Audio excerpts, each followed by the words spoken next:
శ్రీ సత్యసాయి జిల్లా హిందూపురం కాపు ఉద్యమ నేత ముద్రగడ పద్మనాభం మృతిపై వివిధ సంఘాల నాయకులు ప్రగాఢ సంతాపం వ్యక్తం చేశారు. బలిజ సంఘం కాపునాడు జనసేన పార్టీ నాయకులు కలిసి ఆయన చిత్రపటానికి పూలమాలలు వేసి ఘనంగా నివాళులు అర్పించారు. శ్రీ సత్యసాయి జిల్లా హిందూపురంలో కాపు ఉద్యమ నేత ముద్రగడ పద్మనాభంకు బలిజ సంఘం కాపునాడు జనసేన పార్టీ నాయకులు ఘనంగా నివాళులు అర్పించారు. ఈ సందర్భంగా ఏర్పాటు చేసిన సంతాప సభలో నాయకులు ముద్రగడ పద్మనాభం చిత్రపటానికి పూలమాలలు వేసి నివాళులు అర్పించి 2 నిమిషాలు మౌనం పాటించారు.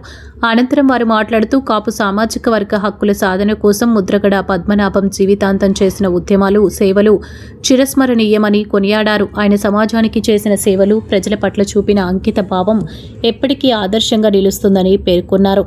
ఆయన ఆశయాలు, విలువలను ముందుకు తీసుకెళ్తూ సమాజ అభ్యున్నతికి ప్రతి ఒక్కరూ కృషి చేయాలని నాయకులు పిలుపునిచ్చారు. ఈ కార్యక్రమంలో బలిజ సంఘం కాపునాడు జనసేన పార్టీ నాయకులు, కార్యకర్తలు, అభిమానులు పెద్ద సంఖ్యలో పాల్గొని ముద్రగడ పద్మనాభానికి ప్రగాఢ సంతాపాన్ని తెలిపారు. చాలా వరకు అన్ని దాంట్లో విజయం చేశాడు. ఈ మధ్య కూడా ఆయనకు గవర్నర్ పదవి ఇస్తామంటే కూడా మాకు గవర్నర్ మాకు బీసీలో చేయాలనే ఒక పట్టుదలతో ఆయన పదవి తీసుకోలేదు. కాబట్టి అలాంటి నాయకుడు ఈరోజు ఏంటంటే బలిజ సంఘానికి చాలా నష్టం జరిగింది. కాబట్టి ముందు కూడా ఇలాంటి నాయకులు వచ్చి మనకు బలిజ సంఘాన్ని ముందుకు తీసుకెళ్ళి బీసీలో జాయిన్ చేయాలని మనకు కాపుల అభ్యున్నతి కోసం అహర్నిశలు శ్రమిస్తూ తన చివరి తుది శ్వాస వరకు కూడా కాపులతోనే ఉంటూ కాపుల అభ్యున్నతి కోసం పాటుపడిన వ్యక్తి. 4 సార్లు శాసనసభకు ఎన్నికై, 1 సారి లోక్సభకు ఎన్నికై కాపుల యొక్క సమస్యల మీద అనునిత్యం పోరాడుతూ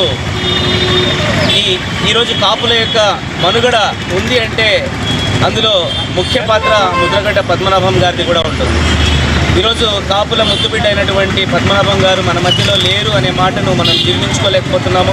ఖచ్చితంగా ఆయన ఏదైతే బాటలో ఈరోజు కాపు జాతి మొత్తం నడుస్తుందని, ఆయన కాపు జాతి యొక్క అభ్యున్నతి కోసం ఏ విధంగా అయితే పోరాడాడో మేము కూడా ఆయన యొక్క అడుగుజాడల్లో ముందుకెళ్తామని ఈ సందర్భంగా తెలియజేస్తూ ఆ మహానుభావుడికి ఘనంగా నివాళులు అర్పిస్తున్నాం.